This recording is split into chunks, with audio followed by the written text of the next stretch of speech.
Police घरी आले तेव्हा एका बंदिस्त रूममध्ये एक बाई भयाण अवस्थेत सापडली. सडलेली गादी, घाणेरडं अंथरूण आणि त्यावरती नग्न अवस्थेत होती. तिची त्वचा इतकी आत गेली की फक्त हाडं दिसत होती.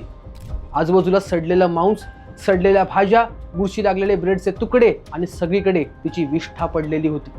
तिच्या शरीरातून घाणेरडा वास येत होता आणि त्यामुळे तिच्या शरीराला किडे लागले होते.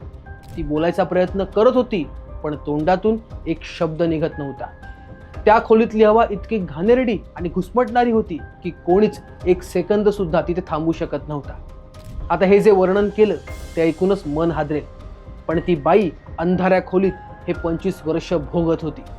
आणि माहितीये का, त्या 25 वर्षात तिने सूर्यप्रकाशही पाहिला नव्हता. आणि तिला 25 वर्ष कोंडून कोणी ठेवलं? विश्वास नाही बसणार की तिच्या आईने केलं होतं. कारण काय, तर घराण्याची इज्जत, बस. पण तिची अशी काय चूक होती की आईने मुलीचं आयुष्य उद्ध्वस्त होईस्तवर तिला शिक्षा दिली?